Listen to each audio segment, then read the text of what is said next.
Hello friends, welcome to Sophie my style. இன்றைக்கி நம்ம வந்து ஒரு டேஸ்டியான நண்டு கிரேவி எப்படி வைக்கலான்றதை நான் சொல்லித்தரேன். வாங்க இப்போ நம்ம வீடியோக்குள்ளே போகலாம். நான் இப்போ ஒரு 1.5 கிலோ நண்டை வந்து நல்லா க்ளீன் பண்ணி வச்சுருக்கிறேன். மஞ்சள்லாம் போட்டு நம்ம நல்லா ஒரு 5 நிமிஷம் அதை வந்து ஊற வச்சு நல்லா க்ளீன் பண்ணிக்கிடணும். அப்போ தான் அந்த வாடையெல்லாம் போகும். இப்போ நான் ஒரு கடாயில் 3 ஸ்பூன் வந்து மிளகு எடுத்துருக்கிறேன். அதே ஸ்பூனில் 3 ஸ்பூன் வந்து ஜீரகம் எடுத்துருக்கிறேன். இதை ரெண்டையுமே நம்ம வந்து கொஞ்சம் நல்லா வறுத்துக்கணும், இதை வந்து பொடி பண்ணுறதுக்கு. இப்போ அதே பாத்திரத்தில் ஒரு 2 ஸ்பூன் எண்ணெய் விட்டு 1 கப் அளவுக்கு சின்ன வெங்காயம் எடுத்து லைட்டாக வதக்கியிருக்கிறேன். இதோட ஒரு 2 பச்சை மிளகாய் மற்றும் ஒரு 3 தக்காளி நம்ம தேவைக்கத்தையும் கூட போட்டுக்கலாம். இதோட கொஞ்சம் ஒரு 2 சின்ன தேங்காய், கொஞ்சம் கருவேப்பிலை, இது எல்லாத்தையுமே கொஞ்சம் ஓரளவுக்கு நம்ம இந்த தக்காளி சட்னிக்கு வர அளவுக்கு வதக்கிக்கிடணும், அதை அரைக்கிறதுக்கு. இப்போ இன்னொரு கடாயில் ஒரு 3 ஸ்பூன் அளவுக்கு நல்லெண்ணெய் ஊற்றிக்கங்க. ஏன்னா நண்டு வந்து சூடு, அதனால் நம்ம நல்லெண்ணெய் யூஸ் பண்ணோம்னா உடம்புக்கு ரொம்ப நல்லது. இப்போ 1 ஸ்பூன் ஜீரகம் அதில் போட்டு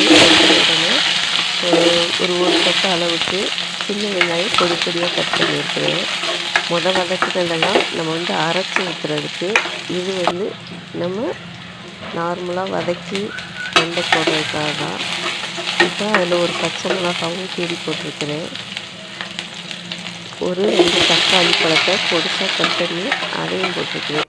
இதை எல்லாத்தையுமே ஓரளவுக்கு நல்லா வதங்கின பின்னாடி 1 ஸ்பூன் இஞ்சி பூண்டு.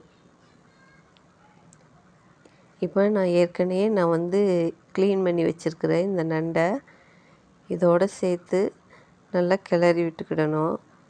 ஓரளவுக்கு தக்காளி எல்லாமே நல்லா வதங்கின பின்னாடி இந்த நண்டையும் சேர்த்து நல்லா இந்த கிரேவி எல்லா பக்கட்டும் படுற அளவுக்கு நல்லா கிளறி விட்டுக்கோங்க.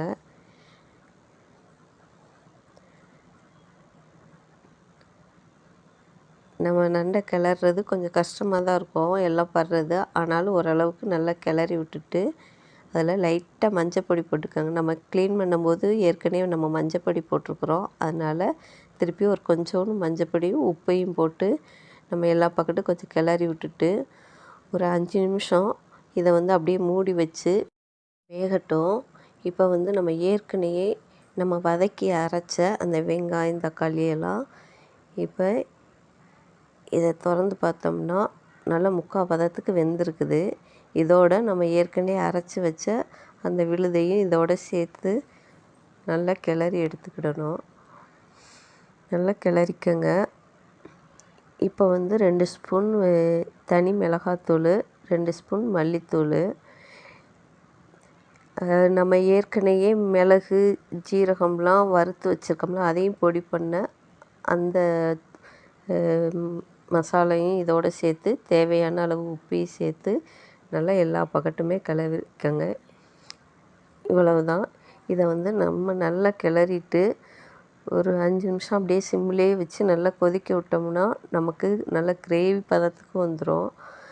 நமக்கு வந்து குழம்பு மாதிரி வேணும்னா நீங்கள் நார்மலாக ஊற்றிக்கலாம், இந்த பதத்தில் ஊற்றிக்கலாம். இல்லை நமக்கு இன்னமும் நல்லா கிரேவியாக ட்ரையாக வேணும் அப்படின்னா நல்லா கொஞ்சம் இன்னும் ஒரு 5 நிமிஷம் வந்து நல்லா தண்ணியை வற்ற விடுங்க.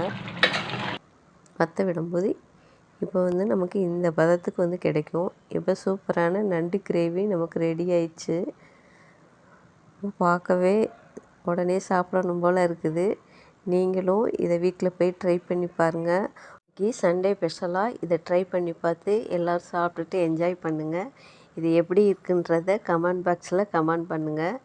இந்த வீடியோ உங்களுக்கு பிடிச்சிருந்துச்சின்னா மறக்காமல் லைக் பண்ணுங்கள், ஷேர் பண்ணுங்கள்.